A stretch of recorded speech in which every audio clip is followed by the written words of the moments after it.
Well, welcome back boat lovers to another video of building Dragonfly.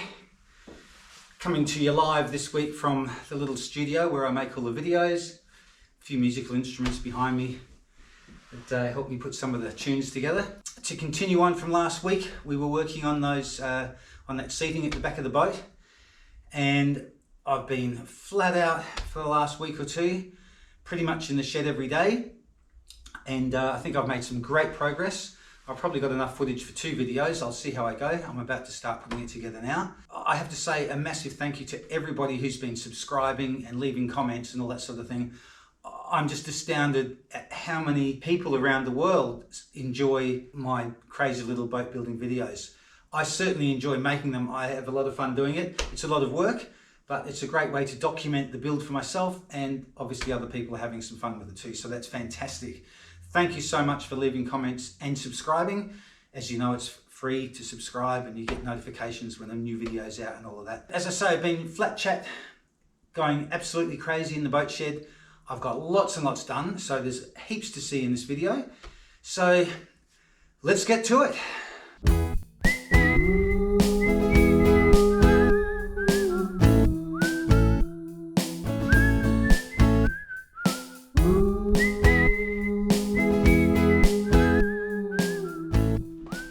Hello boat lovers, welcome to the channel. My name's Steve and I'm single-handedly building Dragonfly. She's a 53 foot or 16.2 meter flat bottom wooden riverboat. I've designed her specifically for the inland and sheltered waters of the River Murray here in South Australia. Join me each week to watch the mayhem and madness of one man single-handedly building a massive flat bottom wooden boat.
Here I've just mixed up some of the glue,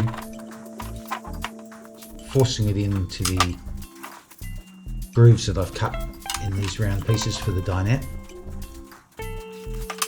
As I say, by steaming the outside instead of using hot water or boiling water, it keeps this inside section really dry, so I can glue it up fairly quickly.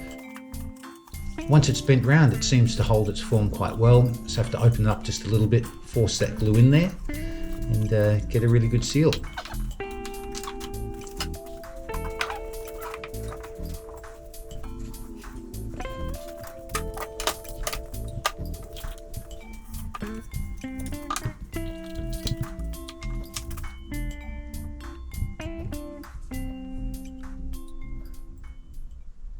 Good morning boat lovers. Another morning back in the boat shed. I'm going to go and check those round edges that I made yesterday. Hopefully they'll be all dry and will have set properly. If they're all okay, then I can start putting in the faces of the bench seats in that back settee. So that's today's plan, try and get those bench seats in, or as much of them as I can, and go from there. Alrighty, let's get stuck into that. It's becoming quite a long walk to get from one end of the boat to the other.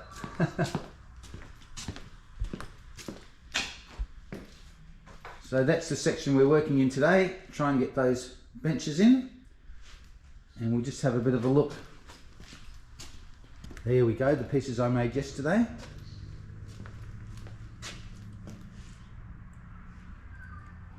Alrighty, let's have a squeeze.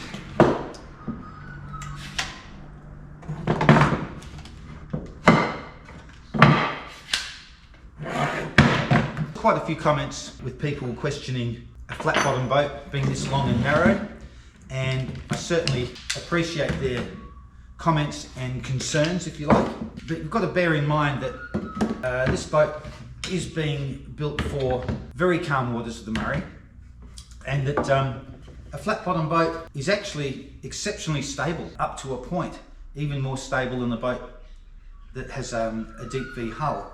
And with rocking, a flat bottom boat will right itself really quickly and then stop moving. So it might, with a wave, it'll tip and then it'll just come back and stay stable up to a point, of course, and that point would never be reached in the calm waters of the Murray River, a bit like a canal boat in England. So I've had the pleasure to do some cruising in another boat with the same hull dimensions with a flat bottom, and that performed really well, no issues at all. And the last boat that I built was a 33 footer with the same narrow width, only an 8-foot beam and 33 feet long, with a flat bottom like a surfboard, no ballast, but we had the weight down low, the same as in this boat, and that performed really well. In fact, I saw it on the market a while ago, and the people that purchased that boat have just done a 500-kilometre trip up the Murray River and back from Goolwa all the way to Waikerie, and which is about a 400 or 500-kilometre trip, and they had no issues at all, other than when there were a lot of wake boats and ski boats going past them directly side on, which of course rocks any boat around. But other than that, they said there were no issues and it performed beautifully, very comfortable, and so that's really good feedback. Anyway, enough of that, let's get on with this. These seem to have come out pretty well. There's a bit of a close-up, that's the back. So they're going to form the round corners of my bench seats. Alrighty, let's go and put those into place.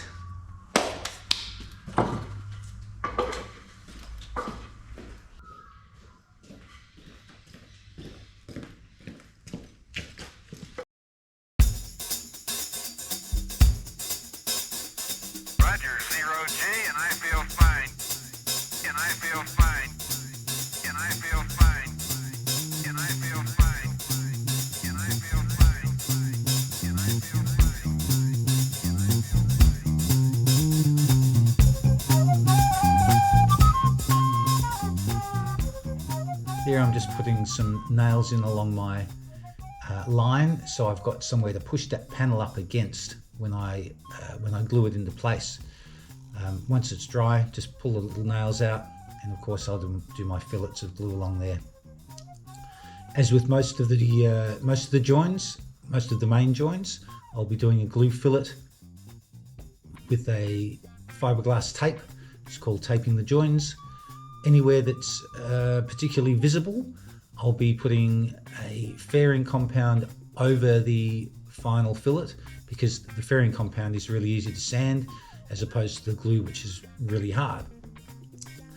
So in some cases, I like to try and do the filleting in one go. So you put the glue fillet in and let that go tacky, then put the fiberglass tape in place, get all that sealed in nicely, let that go tacky till it's almost dry, and then put the fairing compound over the top. By doing it like that, it saves a whole lot of sanding. Sometimes it's not possible, but when it is, it's a great time saver. So we'll see some of that down the track, probably in the next week or two, when I get to starting at the front of the boat, working all my way through, doing all the filleting and taping that I can. And in some of the main areas like the bulkheads and things, I may even double tape it, we'll see. But getting this dinette into place really feels like a bit of an achievement. getting all the seating etc. in makes me feel like we're making good progress at the back here. Once that's done, of course, I have to make the tops of the seats, and inserted in the tops will be my access hatches, because those seats are going to make a great area for storage, etc. And then of course we also have to put the roof on, which comes a little bit later.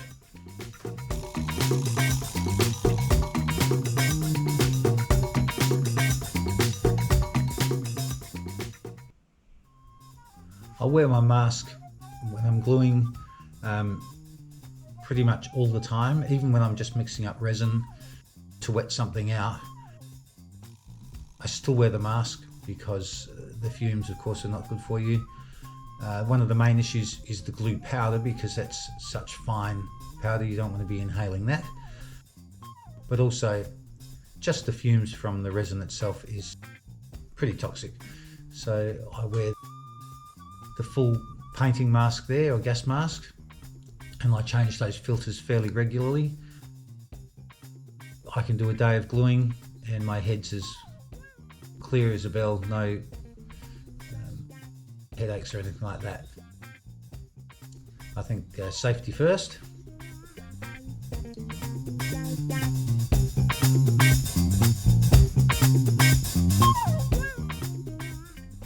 So there I'm just using the pin gun with stainless steel pins, pinning things into place to hold them. That's a really good tool for helping speed things up.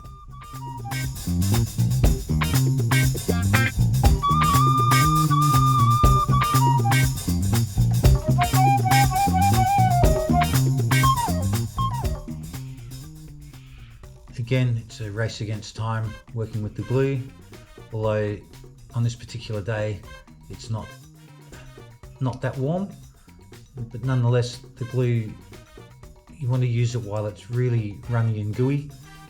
Once it starts getting tacky, that's it really, because you want good penetration into the timber, so a nice wet mix is the way to go.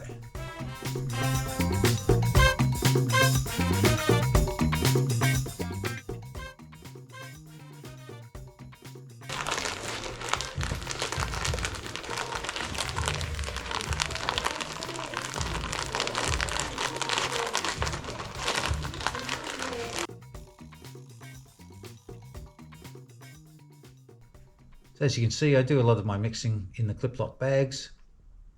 It's a very tidy way of mixing the glue. It keeps everything relatively dust free. Using it like a baker's icing bag, frosting bag. It's a great way of getting glue just where you want it. There's pros and cons with everything, of course. Occasionally a bag will split, and that's while you're squeezing it, and then you get glue goes everywhere. It's a lot quicker than using just the spatula, which I used to do, but once I discovered the bagging method, it's really great for filleting and just getting lines of glue where you want them. So, as you can see, I am making the seat tops and creating the access hatch holes. So once these are all dry, I'll have to make sure they're all nice and flat, or maybe I'll sit them in place.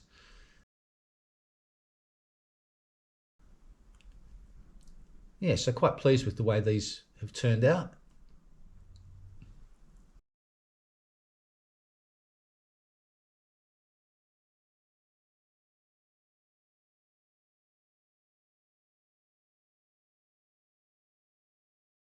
Probably noticed that on a lot of my power tools and things, I have them wrapped in plastic, just like the pin gun there, and also my impact driver, and that's just to keep the epoxy off the tools.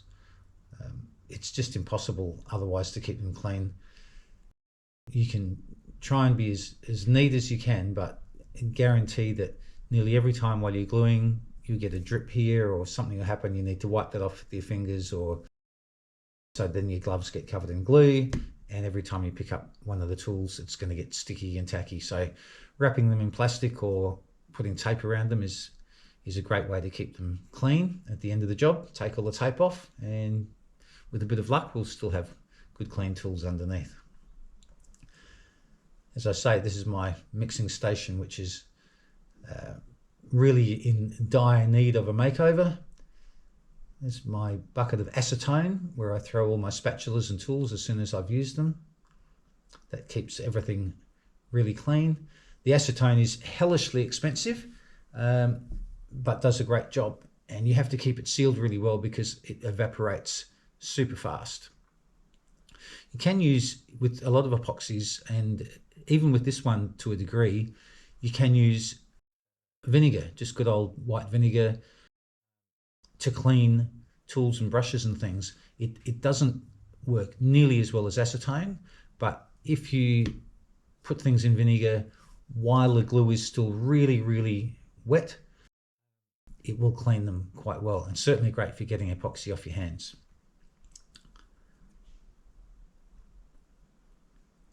I worked at a boatyard many years ago with a particular epoxy system, and all the guys there were quite astounded that over 3 or 4 weeks I just used the one big brush, and at the end of every session I just threw it into a bucket of vinegar. The brush was great to use for the entire job, and they didn't know at the time it was vinegar. They thought it was acetone, and then they saw me washing my face and hands and everything in it, and they thought I was mad. And once they discovered it was vinegar, they all started using that as well for cleaning, wiping, dobs of glue off that you've got on your clothes, etc. And yeah, it's a great kind of in-between solvent. As I say, not as good as the acetone, but still does a good job. So here I'm just putting the backing plates, if you like, on the hatch covers, and I decided to go with solid pieces here. This is great. It prevents warping, adds a little bit of weight to the bottom side of the hatch access, so they sit in place quite well, and they look nice as well. Really simple to do. It takes a fair bit of glue because, of course, we're laminating 2 pieces together, and that always takes quite a lot of resin. The result's the important thing, and I was really happy with the way these turned out. Actually, a lot better than I expected.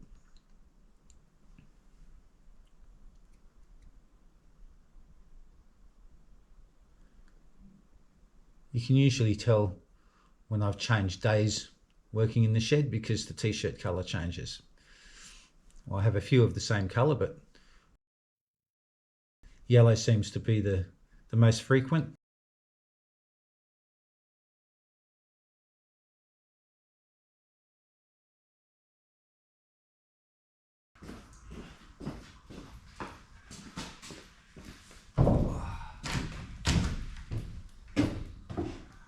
Good morning again, boat lovers. Bit of a brisk morning in the boat shed this morning. Quite fresh. That's okay, I'll just have to work faster to warm up. The reason I haven't cut space out here for a locker is because that's going to have a built-in icebox, and I'm not exactly sure what size I'm going to do yet. Or in fact, rather than building one in, I might use a 12-volt freezer, and I've checked sizes. There are some that will fit in that space, but I want to cut it exactly the size when I get one, so that's why I haven't put a hatch in that particular section. A moment of truth, hopefully these fit. Oh yes, there we go. Now, what have we got here?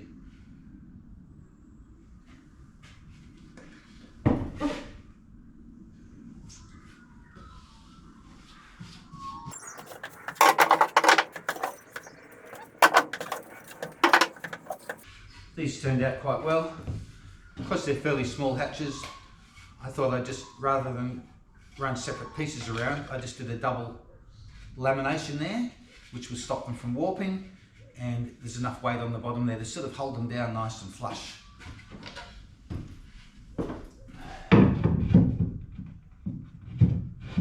If we pick the right ones.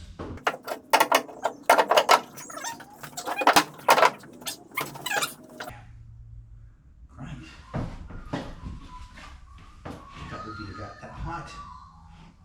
be up on the cushion, so I can get that.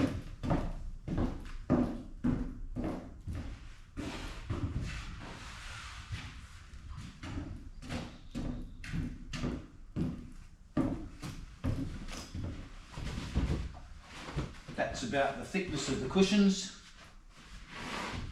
Oh yeah.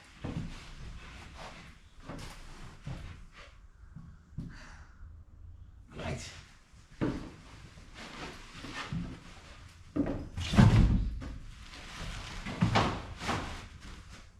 Fantastic.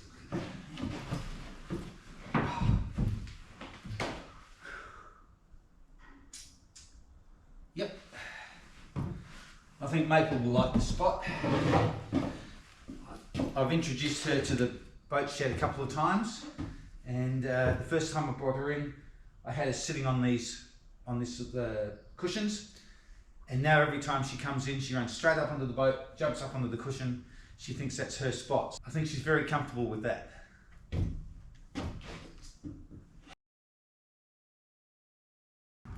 So this morning I'm going to work on getting the edging around these bench seats. Right here and along there. That one's going to be easy because it's straight. These ones, of course, I've just got to make up a couple of kerf bends for these corners and get those in place. After that, I'll be putting the first of the rear bulkheads in place across there. We'll see how much we get done.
stay down, down.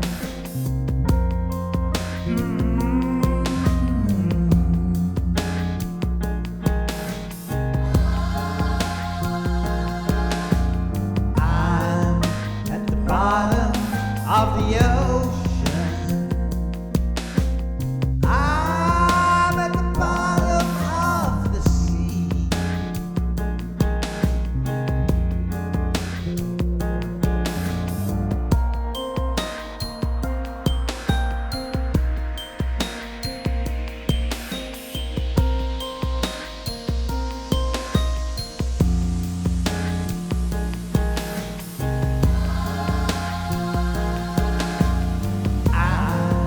Gonna stay down, down.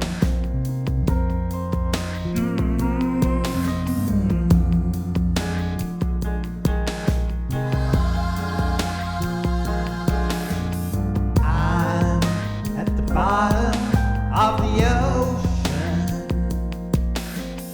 I'm at the bottom of the sea.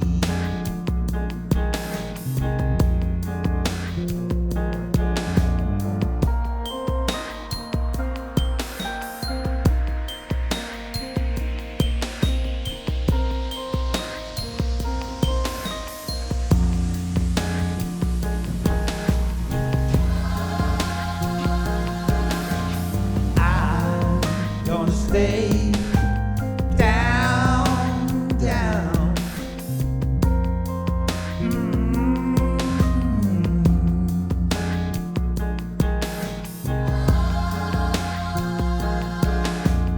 I'm at the bottom of the ocean. I'm at the bottom of the sea.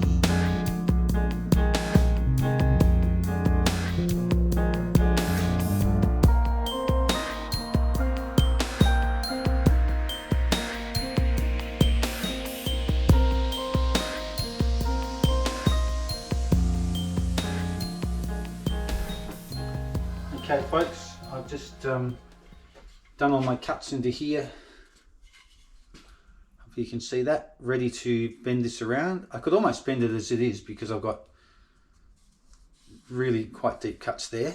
But I'm just going to put the steamer on, wet out, steam the back of this so I can bend it around for the corner edging on those seats. Got 2 of these to do, so that should work out okay. Alrighty, we'll get that happening. Got my wallpaper steamer, which is proving to be really handy. This was quite a cheap unit. It's just it's really just designed as a wallpaper, designed for removing wallpaper. And you know, you run the steamer panel hooked onto this and run that down the wall like so and peel the wallpaper off. But it makes a lot of steam and it's really good. So that's what I'm using to just steam the back of those. Once again, I could use hot water, but it just keeps the underside where I'm going to put the glue nice and dry if I steam it. So run the steamer over this section here, try not to get any water in here, and then I can bend these around at right angles ready for gluing into place. Alrighty. Here's my steamer.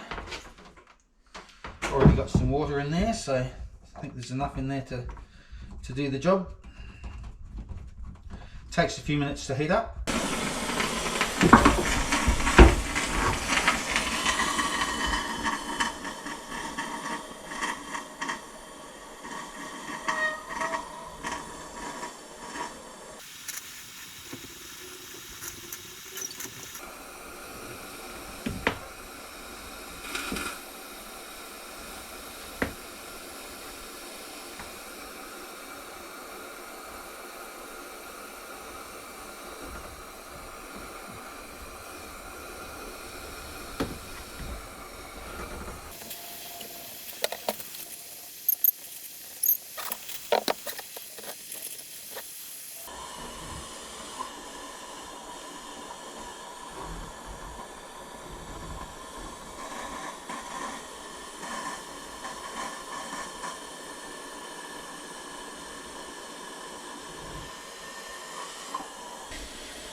Alrighty, so there we have our bend. It's come out quite well. I'll just let that cool down and then I'll be able to just open it a little bit, spread it enough to get the glue in there and pop it into place.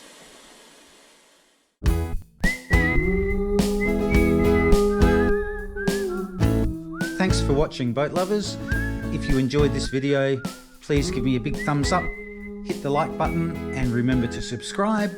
And Maple and I will see you guys hopefully in about 10 days or so, and we'll catch up again then. Take care.